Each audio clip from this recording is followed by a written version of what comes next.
Welcome, everybody, to this beautiful episode where Josh has been researching very, very hard for an exciting episode to present to you. Yeah. And, well, I do know what it is. Yep. But I'm going to let you do the reveal. Today, my friend, we are doing Goblins. Goblins! This was requested.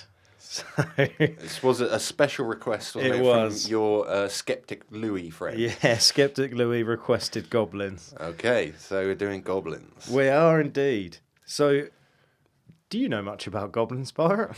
Do you remember that film Labyrinth with this horrible David Bowie Yeah. in the middle of the labyrinth? He was the Goblin King. And Yeah. they all lived with him and they steal children. That's all I know. Yeah, and he had really tight tights on. Yeah, and horrible hair. Yeah. Yeah. I can't remember much of the Labyrinth because I haven't seen it since I was young. But he was the Goblin King. But I couldn't actually tell you what the goblins look like in Labyrinth, whether they're actual goblins. No, they were just little puppets, weren't they? Were they green? No, they were. Well, they've got it wrong already. No, they weren't necessarily green. They were just like little puppet people. Oh, well, fair enough. I remember the little worm from Labyrinth, but that's not a goblin. So, Right. goblins, my Goblins, friends. here we go. Typically green, but started off as grey and black. But in modern times, we now refer to goblins as being green. We're going back to those black and white times again, aren't we? Yeah. The further back you go, everything was black and white. Yeah, and they were described as charcoal colour originally. But as modern times have carried on and the goblin has adopted different forms and shapes and colours, he's typically green, or she. Or you get goblins as well. goblets. Yeah. Goblets. Goblets A and goblet. or a crone crone. is a female goblin. Okay. But they're usually green with long ears, long nose, sharp yellow teeth, and very smart. Oh. Very cunning, witty, and smart, and typically under 4 foot. Right. So that's a brief description on goblins for anyone that doesn't know what a goblin is. If you've seen a goblin, write in. Yeah, we'll be waiting a while, I think. For that one. So a goblin is a small, grotesque creature that appears in the folklore of multiple European cultures. First attested in stories from the Middle Ages, they are ascribed conflicting abilities, temperaments, and appearances depending on the story and country of origin, also ranging from mischievous household spirits to malicious thieves. Oh, right. Fair enough. So some of them are a little bit naughty, and some of them are very naughty, yeah. They often have magical abilities similar to a fairy or demon, such as shape-shifting and invisibility. Oh, fair enough. So I thought that was quite interesting. Yeah. But it says invisible to the naked eye. And then other reports in my research said that they have the ability to be invisible. Maybe it's goblins that are responsible. You know, when people close their bathroom mirror and see someone behind them, they turn and there's no one there. Oh, Because you can see them in the reflection, but you can't see them in naked eye. that's true. Yeah, Yeah. there's a theory. And am I thinking vampires don't have a reflection? In some folklore and others not, yeah. Yeah, Twilight ruined vampires. Goblins. Yeah, I don't know how Dracula perfected his hairstyle if he couldn't see in the mirror, you know? Yeah, that's true. That was Christopher Lee, wasn't it? Yeah. Was he the original Dracula? I don't think he was the very original Dracula, Dracula had swag, didn't but he? he probably did the most films with Dracula, didn't he? Christopher Yeah. Lee, I would say. He looked the part as well. Yeah. But goblins typically live in grottos or caves, where they are believed to bang upon pots and pans, snatch clothes from the bodies of sleeping people, and move furniture at night. So, here's something that I thought with folklore was a little bit interesting. So, there's a little bit of a complex with Santa Claus here. Oh, right, okay. Yeah. So, Did he originally employ goblins and then realise that elves would be better because they're less mischievous? do you know what? That actually could be a theory. Because, I mean, all folklore kind of intertwines to some degree, Yeah, doesn't yeah, it? Like sort of does, yeah. stories change over the years. But this is pretty spot on to Santa and elves, if I'm honest. Right. So, some old folklore claims that goblins are thought to have helped parents discipline naughty children by giving presents to reward good behaviour and punishments with bad behaviour. So, I mean, you can't get closer to Santa Claus and elves, really. No, that is fairly close, isn't it? And you said that they were originally charcoal colour. Maybe they are the coal. Oh, they could be. Maybe they came down the chimney as well. Yeah, who knows? So, now, this is a bit interesting because I couldn't actually find out whether it was French or Greek where the word goblin originated from. Okay. So, When does it come from then? When's the earliest point in time that you could find? The earliest I could find was the 12th century in 1141. Fair play. That was the first mention of goblins I could find. And do you know what? You know, I said the other week that every time you date something, I'm surprised. Mm-hmm. That's the first time I'm not. You reckon that's about right? Yeah, I'd say that's about right. I can remember it, you know. I'm guessing 1141 would have been like medieval times. Yeah, sort of, medieval, really. Because in the research, it says the word... I don't know why I keep saying in the research. I done the research. In my research. Yeah, in my research. So the word goblin either derives from ancient Greek from the word rogue or French medieval Latin from the word gobelinus. Okay. And then there's another claim that it actually comes from the German word kobold, which means villain. Oh, right, yeah. I remember kobolds in, like, Dungeons and Dragons or whatever. When I was young and I used to play it with my sister, so yeah. So there's 3 examples there of where the word goblin could have come from, but no one's too sure. But I've had most reports on the French medieval Latin, so I want to believe it's French medieval. I would say probably the English word goblin... Well, English words in general probably take more roots in French and German than they do in Greek, really, don't they? It's only sort of names and stuff that tend to be Greek. And as you'll find in a bit, the Greek language is very hard to speak. And a group of goblins is called a horde. A horde of goblins. A horde of goblins. Ah. So... Not a plethora. No, I wish it was... that's ants. A plethora of ants, a plethora of goblins. So with this research, I've just kind of found little stories, little tidbits, some different folklore stories. Okay, cool. Because, like I've already said, goblins, we've described them. We say what they're all about. They're little mischievous creatures. Yeah, so that's pretty much as much of the basics of goblins. That's all you need to know. Yeah, so then I thought, what else can I do with goblins now that everyone has established what a goblin is and what they look like? So yeah, I've just found little stories and little kind of folklores from around the world and just little tidbits. So I'll start off small. Goblin comes from gob, G-H-O-B, which means the king of gnomes. Oh. And those who were inferior were called goblings. So goblins. Okay, yeah. And they're known to be nomadic, which is never staying long in one place. I know what nomadic means, yeah. Oh, well, I didn't. Oh, did you not? No. Okay. So, and if anyone's listening, they might not have known what they nomadic might not means.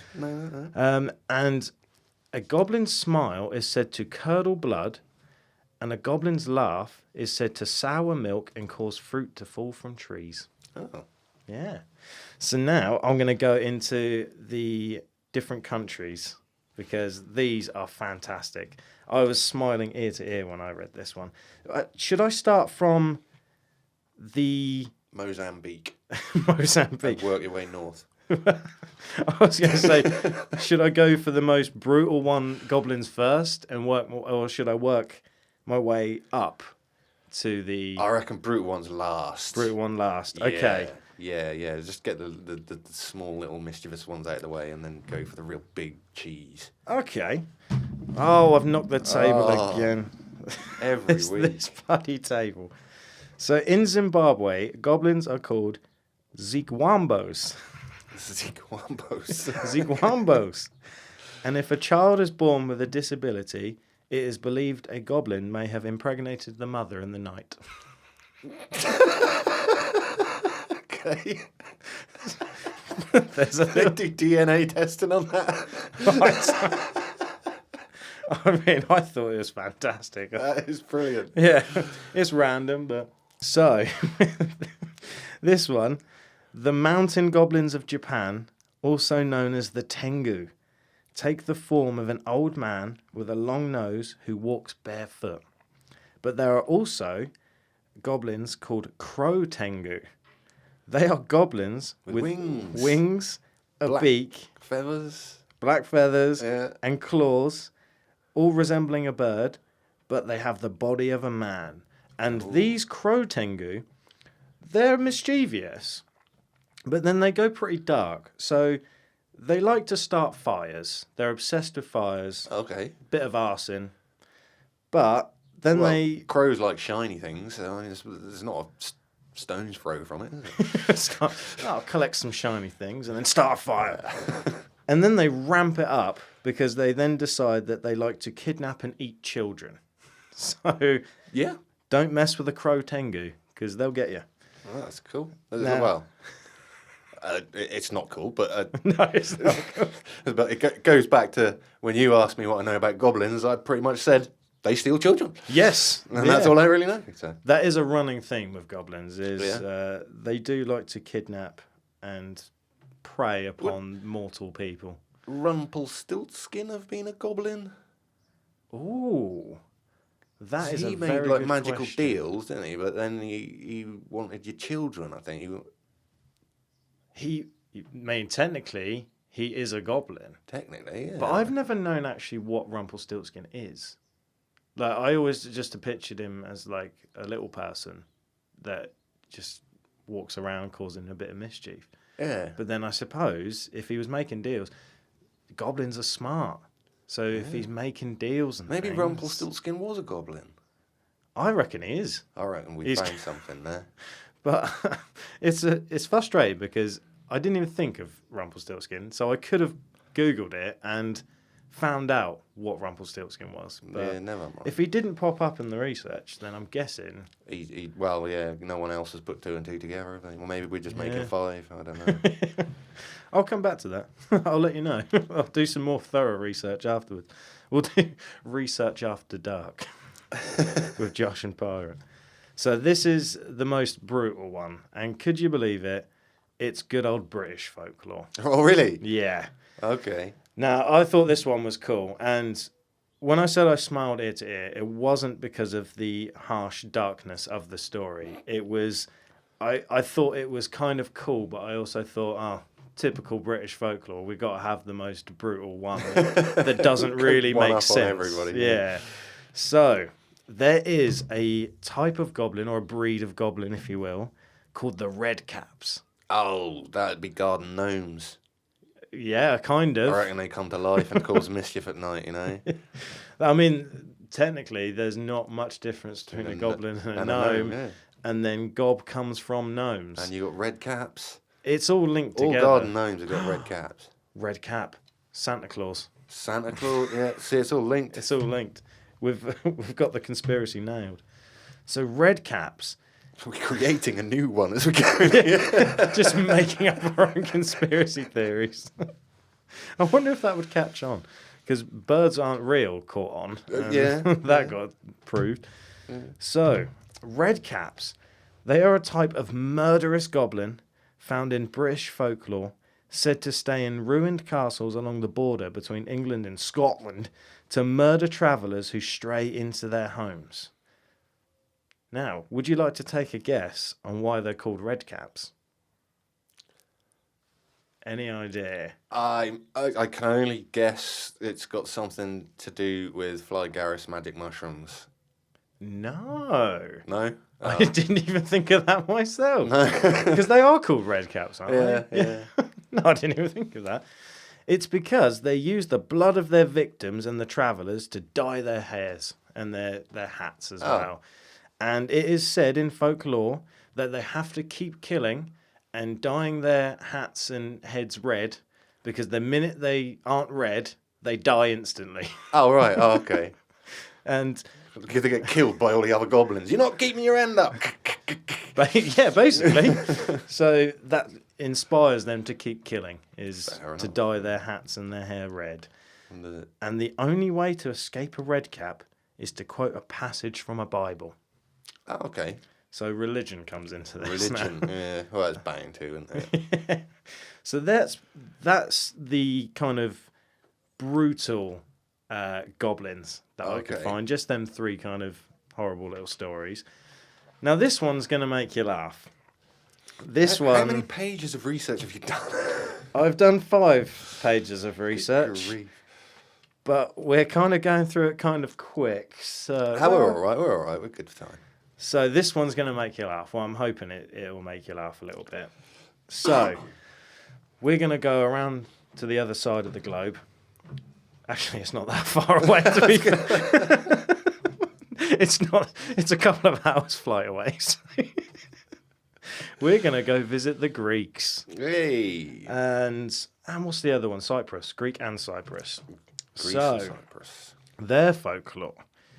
The Greek call a certain type of goblin, I'm going to butcher this, the Kalikanzaros. And if anyone wants to know how that's spelt, to see if I'm spelling it or saying it right, Kalikanzaros. So I've read that as Kalikanzaros. Well done. These goblins... Nailed it. Yeah, for once. Yeah, for once. For once, I actually did get it right. But now, the English words, I will probably butcher them even more. So these goblins come out once a year at Christmas for a fortnight, from December 25th to January 6th. It is believed the Kalikanzaros stay underground, sawing the world tree that holds up the earth, so that it will collapse along with the earth. So their mission is to saw this huge tree that is holding the earth. 2 weeks each year? No. For the whole year, right? They do this for the whole year. Right. So... Oh, so at Christmas they stop doing it? They stop doing it. For 2 weeks. They get a holiday. And the reason they do that is because in the folklore, they believe that for the Christmas period, from the 25th to the 6th of January, for some reason, the sun stops. Right. So the sun, it goes away and it's just 2 weeks of darkness. Okay. So the sun just disappears and it stops. I don't know why. In Greece? Yeah. This is old folk. I have no idea why. That was all it said, is these goblins believe that It must come from a time when Greece was above the Arctic Circle. It's the only explanation. Yeah. However, when the sawing is almost complete, and they have almost cut through the earth tree, the world tree, Christmas dawns, and they are able to surface. They have so much fun bringing trouble to mortals and children, they forget about the tree. And the tree heals itself, and then they got to go back to cutting it down again. Yep. So once Christmas is over, they return underground to continue sawing, only to find the tree has healed itself. So they start the sawing process all over again. It takes them another 50 weeks of sawing. I think someone needs to sharpen their saw. Yeah. It just takes them all year round. Anyone introduce them to a chainsaw? And you would think after the first year, going back and seeing the tree had healed itself, you would think they wouldn't just keep repeating the same process every year. But no, Christmas is over. Such a magical time. It's healed me tree. Bloody hell, now we've got to start again. So the Greeks... Not one of them go, "Oi, boss, do you not think this is like a pointless idea? We do this every year." Yeah. I know. Why don't we stop sawing the tree and we just go up and terrorise people all year round? Because that's what goblins like to do. Makes sense. So the Greeks would protect themselves against the goblins by leaving colanders on their doorsteps. What's that? It's a Greek all-seeing eye. Oh! That's how they protect themselves, the Greeks. According to research, it's colanders. Which, this distracts the goblins because they then stop in their tracks and they count the holes on the colanders. Okay. Until sunrise, where they would be forced to hide. So the sun comes back, they stop counting colanders, and they're forced to Oh, hide. they die in sunlight. Yeah, Did we say according that to at the this start? Greek. Yeah. Okay. I'm guessing that's why they come out at Christmas, is because the sun stops. The sun is no more. Right, yeah. So yeah, then they're like, 2 oh, we weeks, can yeah. come out for 2 weeks. So I'm guessing sunlight kills these goblins. But yeah, if you're in They're in a Greece. bad place in the world if sunlight kills you. Greece. Yeah. Crikey. And all you need is a colander as well. I find that amazing. So this is another thing. Shiny. Let me count the holes. 1, 2, 3. Oh, no, son. Well, there's not that many holes on a colander either. Really? There's a few. Yeah, you 30 wouldn't be odd? stuck for hours doing it, would you? I don't think it would take till sunrise. No. Unless it was just a goblin that just kept losing count. Actually, that makes sense because the next bit, the goblins could also not count past 2. As 3 is a holy number, and pronouncing it would kill them instantly. So 1, 2, 1, 2. They would be there till They would sunrise. be there all day. But it's such a shame they don't learn to count in 2s. And then you can go 2, 4, 6, 8. Goblins aren't that smart. Evidently not. And the third thing, if you're in Greece, to avoid goblins and to keep them at bay, is to have a roaring fireplace or a fire in your home all night, because goblins don't like fire. Except many people don't even have a fireplace in their homes these days. They have central heating, don't they? So we're opening ourselves up to goblin attacks. Yeah. Well, yeah, I suppose if you haven't got fire and you haven't got a colander, then you just better hope that the goblin can't count to 3. Yeah. And that is the conclusion of the Greek folklore. And I love that story. That was I thought it was brilliant. amazing. I like it. So then that kind of brings us to present day. And you know I love me pop culture. Oh, yes, here we go. What celebrities claim to have seen dolphins? Well. Dolphins? Goblins. Dolphins. Slightly similar. Actually, you know what? You say that. The next bit after pop culture is going to make more sense. Remember the dolphins, because there may or may Have not. I got in your head again? Kind of. Without knowing it, you kind of have. Okay.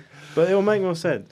So I was just going to quickly go through and say some of the pop culture goblins. So you've already mentioned Labyrinth. Yeah.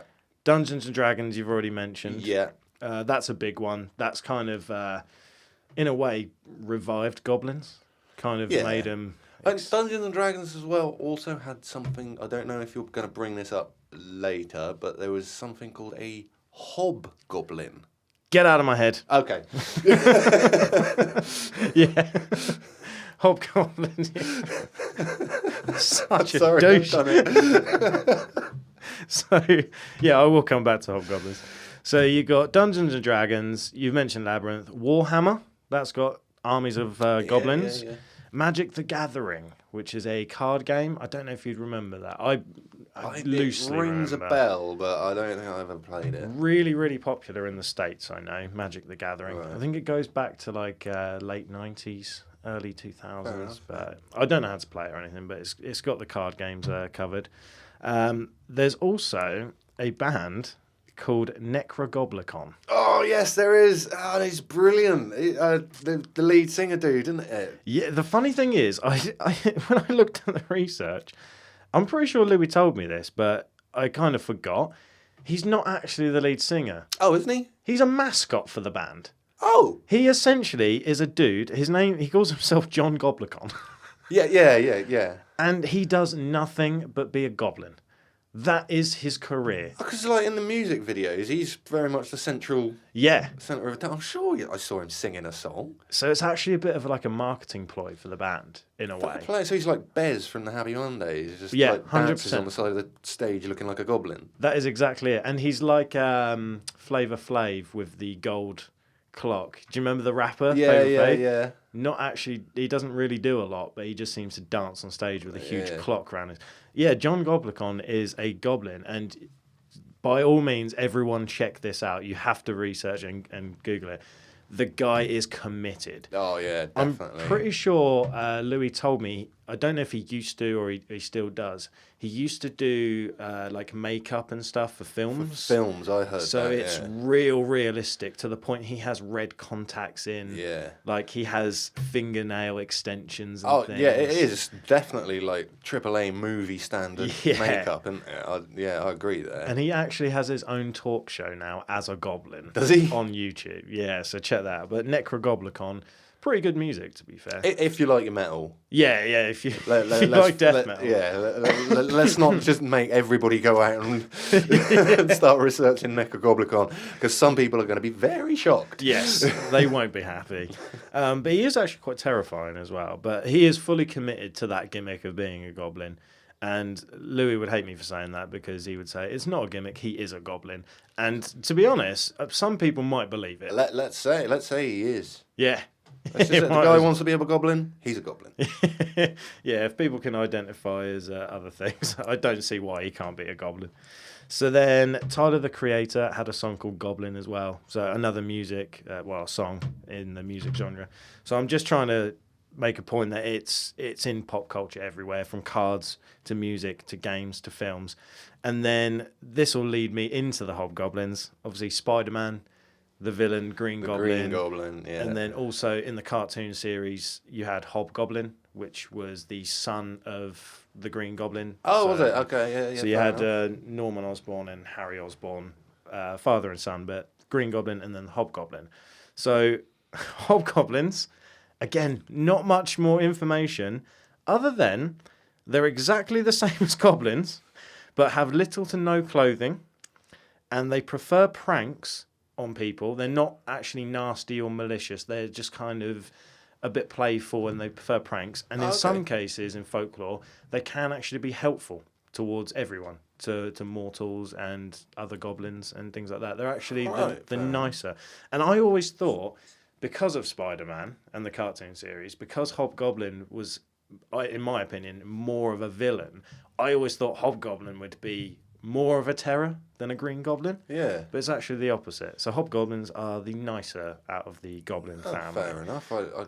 Sure, well, they were pretty nasty in Dungeons and Dragons. You had to use like a D20 dice or whatever to kill them. Yeah. And I will say allegedly, because I don't want to get sued by J.K. Rowling. So allegedly, an example of a Hobgoblin would be Dobby. Yeah, so I was just going to say, essentially, Dobby, you get the sock or whatever, don't you? Yeah. Yeah, so I don't think Dobby is actually a Hobgoblin. I think he's probably got his own. I'm not a fan of Harry Potter. Nor am I. I don't really know that much about it. He probably is identified as some kind of being, like a goblin or whatever. Within the Harry Potter universe. Yeah. So I don't know what his technical term is, but looks-wise, that's what a Hobgoblin would look like. Except green. Yeah. Yeah. Yeah, I guess so. It's all kinds of green. Like some of Hobgoblins were like a pale green, so they almost looked yellow, but that odd kind of green colour, if you know what I mean. But that's it on Hobgoblins, I'm afraid. Fair enough, yeah. But that does lead me to the next segment. I'm just going to say, I'm quite impressed with myself with how this is flowing. I'm impressed. I know I keep kind of stop-starting and saying like, and then, but it's going in a nice little timeline. Yeah. So leading on, you're kind of breaking our improv rule by scripting out 5 pages of notes, but it is scripted, but it's not, because I don't want people to think this is fully scripted. He is just reading out some essential notes. It is, yeah. I've just got notes written down and like key words, and then I'm kind of like adding bits to the story and things like that. So I'm going to go through different types of goblin. Mm-hmm. Now, you mentioned dolphins. Dolphins, yeah. Mate, you weren't far off. I don't know why that popped in my head, but... There is a type of goblin called the... I don't know how to say this, because I think it's Asian. It's... Kolsu. I didn't even mean to do a slight accent there. Kolsu. So it's a mermaid-type goblin with long white hair, and people say do not make eye contact with it because they'll vanish you from the world. Instantly. Oh, right. That's their special ability. Okay. We've also got goblins called knockers. We love knockers around here. And they're not that interesting, to be fair. They just live in mines. And there's a kind side The to them. knockers. Ah, yeah, because from Cornwall, coal mines. Yeah, that's where they originate from. You had to leave the corner of your pasty. If you were a miner, you eat your pasty for lunch, and you'd leave the end of it for the knockers. Ah. Yeah.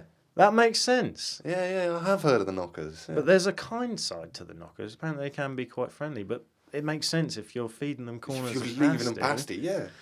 And in reality, it was just because coal miners got coal all over their hands. They got nowhere to wash their hands. Oh. Just going to throw the bit of the bit of pastry That away, makes aren't you? sense. But they always say you're leaving it for the knockers. And they're called knockers because they knock about the mines. Yeah. So that's it about knockers. Fair enough. You've got another type of goblin called a hogboon. A hogboon. That's got to be a Scottish one. I think so. It sounded Scottish. It does sound Scottish. They are very affectionate goblins that live in mounds near farms, bringing luck to nearby families and guarding the lands. If humans refuse to share, they are cursed with bad luck to the land. Ooh. But they are very affectionate goblins. So the hogboons are the friendliest of all the goblins. We like hogboons. Yeah, so if someone calls you a hogboon, it's actually a compliment. I've never been called a hogboon in my life. I think that's quite a cool word, actually. It is quite a cool word. Hogboon, that's a good gamer tag. Remember that one, hogboon. And then we've got a trow. Or a trow. Trow. Okay. Now, this one is a bougie goblin. So it's a rich goblin that loves gold and silver. They are nocturnal, and they only eat the finest food and wine. Okay. Yeah, so they're the more bougie. The kingly. Yeah, love all the luxuries in life, though. They do, The trows. And then this one, I've got to be very careful. Because I can see what it's written on. now, if you have small children listening, I promise you, I'm not swearing. This is what they're called. But they're called fukas. Mm-hmm. Phooka. Yes. Fukas. Fukas. And this is from Big Up the Irish. Oh, I knew it was going to be Irish, that one. Yeah. It's kind Watch out for that fuka there. It's got to be. So let me tell you about the Fukas. No swearing. This is PG. Yeah. To be fair, in an Irish accent, that does sound like swearing. But I promise you, I'm not swearing. So they're from Irish origin, part of the leprechaun family. So they look more like leprechauns. Okay.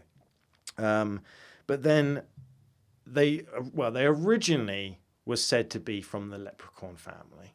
But then, as we know, with time and things moving on, the Irish folklore changed it and had leprechauns separate to the Fukas.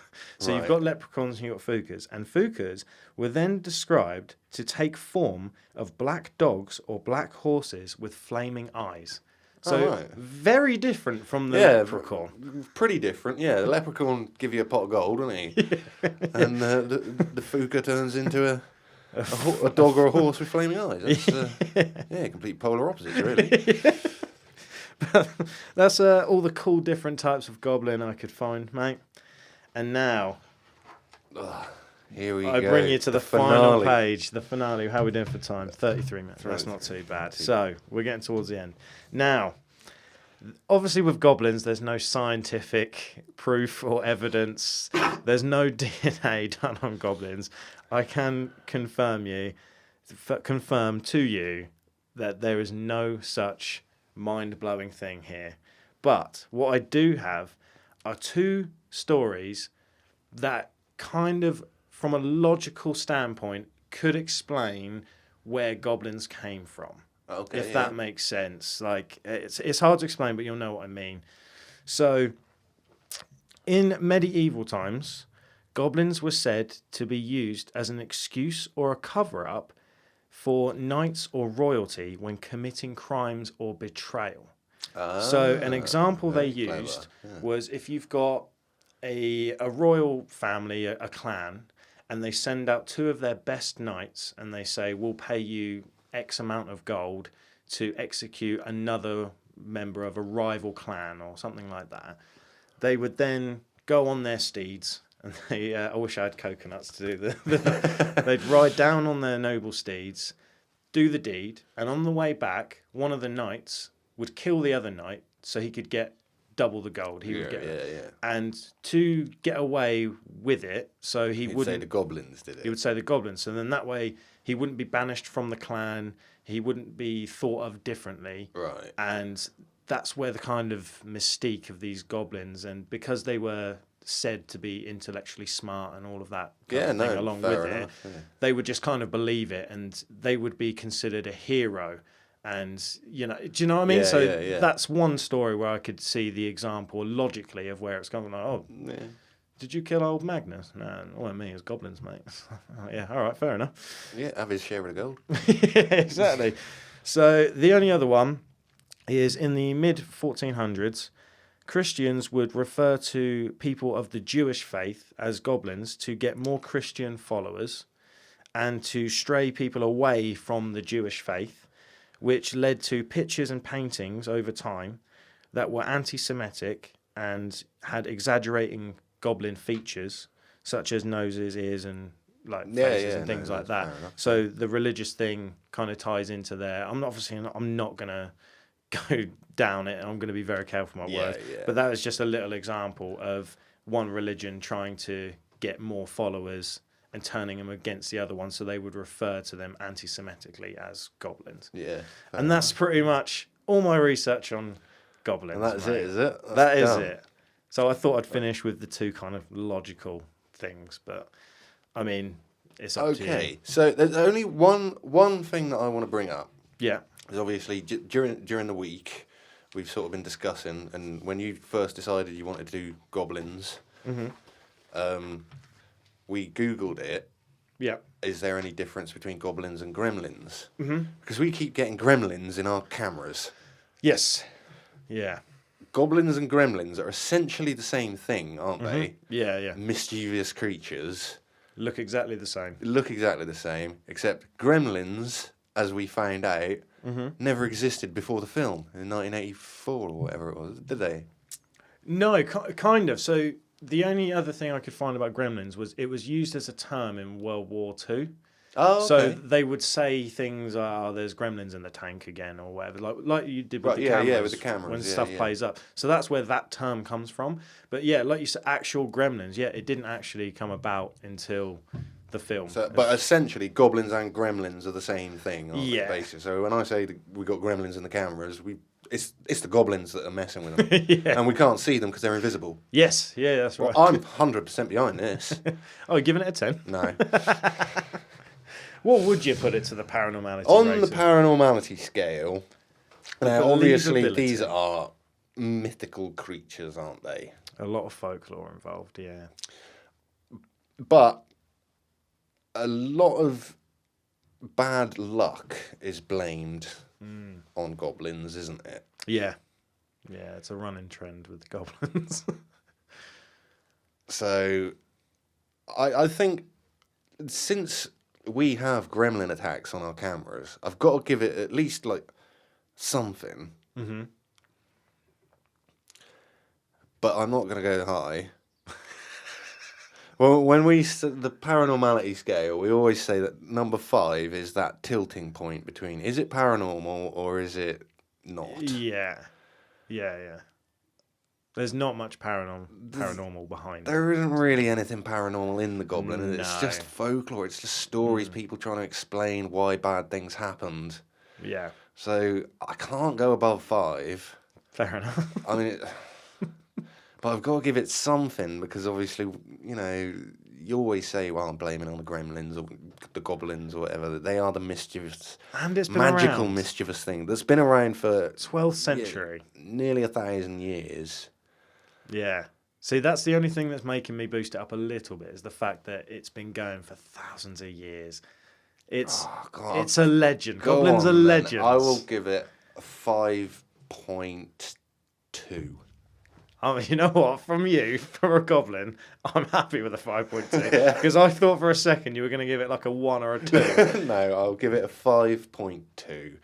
Okay. Because I think everybody's had an attack of the goblins at some point in their life, haven't they? Yeah. And I play games with goblins, and I'm a massive geek. And I love the story of goblins. And after doing this research, I appreciate goblins more. And because it's so old, and like we say, thousands of years, there's a little bit of credence there. Obviously, I don't think they ever existed. But I'm going to give it a 6.8. Really? Yeah. 6.8? Yeah. Yeah. Because I think they're legends, mate. I think goblins, they're used in so much. They cover all types of media. People still know what a goblin is. You know, like, I just think they're great. They're fantastic. Fair enough. Okay, so that would give us an average of 6. 6 for goblins, 6 flat. Yeah. I think that's fair for goblins. Okay, fair enough. Especially considering the amount of research with 5 pages of this on goblins. I'm proud of myself. I can't believe that you filled up 5 pages worth of research on goblins, to be honest. But yeah. Well done. It was tough, but well done. Oh, that's good. Very good, mate. It was quite a fun little episode. Yeah. Yeah. We're doing all right for time. Not too bad. Just about 40 minutes, 41 minutes. Yeah. There was another thing that I wanted to bring up today. Is we actually, well, it wasn't today. Last week we got fan mail. Yes. We got because it's not very often that any of you people actually write to us, even though we say every week, send us an email, tell us what you think, tell us how you're feeling. Yeah, yeah. You know, someone actually did. I'm not going to read out the entire email. I'm just going to skim it a little bit. She says, "Hi, Josh and Pirate. My name is Lauren. I won't say her last name. She's found a podcast about 2 months ago. Loved it. She works nights, which can often get quite lonely. She says there's been other stuff going on in her life as well. So, you know, she has been getting a bit lonely. I don't know why that is. Maybe she's split up with a significant other, or maybe it's a work colleague that's decided to go off to another job and, you know, she's just sort of feeling it. And she said that since she found our podcast, absolutely loves it. She knows that in the dead of night, when, you know, nobody else is going to pick up their phone to text her back or whatever, she can find our channel. I think she's mostly finding us on YouTube. She said she clicks on one of our videos and we'll give her a good laugh. So, you know, shout out to Lauren. Yeah. Thank you very much for your email. In fact, and since you are a little bit down, or you were when you sent the email, I decided that and Josh can do it as well, if he wants to join in, I'm going to blow you a kiss. Because you actually did it. You actually wrote in. I have no idea who this person is. Obviously, we've had other people write to us, but we know who they are. Yeah. But I had no idea about Lauren beforehand. So here you go. 3. You doing it? 3. Which camera? Main cam. Yeah. Main cam. 3, 2, 1. Cheers, Lauren. There Thank you you very go, much. Lauren. So should we quickly shout out as well? Shout out to Becky. Becky, your friend, she also messaged in. She messaged a long while ago, and I did say I'd mention her, and I haven't until now. So apologies, Becky. But yeah, your email was very valid as well. She mentioned some of her things that have happened to her in her life. Ghostly experiences. Yeah, she had was it a ghost dog, I think, that would follow her around when she was young, and it looked very much like her dad's dog. Yes, I think so. Which made her dad very sort of sentimental about it. One more very notable email that we had actually came from the author of The Vertical Plane. Ah, yes. Doddleston Messages actually reached out to us, sent us an email saying, "Thank you. Yeah. Thank you for using my book. Thank you for doing such a deep dive on it. We do have a Facebook research group if you want to come and join it." We did. Yeah. I'm no longer on it because I'm not on Facebook anymore, but that's a completely different story. But yeah, there is this research group on Facebook for anybody who wants to go out there. You have to answer a couple of questions and pass a test to join it. But they are deep diving the Doddleston Messages on there. They're committed, yeah. They are really committed. Clive Potter, who comments on every YouTube video we've ever made. Shout out to Clive. Shout out to Clive. Amazing bloke. He's got a real good insight into every episode. He always writes at least one comment that's about an essay long. Yeah. But he is in that research group. That's how he found us. Yeah. But yeah, those are some big shout outs. What's good about Clive with his comments is sometimes when he'll mention a certain thing and I'll be like, oh, I didn't even think of that. So it makes you think from a different perspective. Absolutely. So very clever bloke. So shout out to Clive. And we'd love to get him on the actual podcast one day, do an interview, just to see how his mind works, really. Yeah, and I don't know about you, but if it's all right, I'd like to shout out a few of my mates in the Cleft movement. Well, definitely Louis. Louis, who told us about Louis goblins. About goblins. Louis, I know my buddy Jack, he's up to date, he's listened to all of them, so shout out to him, and his daughter Josie as well. I think he listens to them in the car. And Dave, my buddy Dave, listens to a few, and I'm pretty sure a few of them have listened to them here and there. So you've got Sam, Clefty himself, and a few others in the group. But yeah, so thank you to everyone. Yes, thank you to everybody that's been supported us. Everybody on the YouTube that tunes in every week and watches the videos, thank you. You're an awesome crowd. Everybody who downloads the podcast, and we still have no idea who any of them are. Yeah. I mean, Belgium and Germany. Yeah, we get quite a lot of downloads in. Shout out to the Belgian crew and the German crew. You're keeping us afloat. Yeah. But actually, I think Germany and Belgium, we get more downloads than we do in America. Really? Yeah. That's awesome. Shout out to them. Shout out to them as well, the Americans, because, obviously, occasionally we offend them. Well, I mean, some of it's They deserved. asked for it, Yeah. didn't they? Flat Earthers deserve it. So. But anyway, that's it for today. If you would like to get a shout out, then remember, all you've got to do is, write comments on every single video that we release. That's one way of doing it. Send us an email. Look what that did. Yeah. She sent us an email. We blew her a kiss. Probably not going to do that again, but you might get a mention. So do send in your emails. Tell us your stories. Tell us what you like, what you don't like. And until then, I've been Pirate. I'm Josh. And this has been Paranormality UK. Ta-ta. Ta-ta.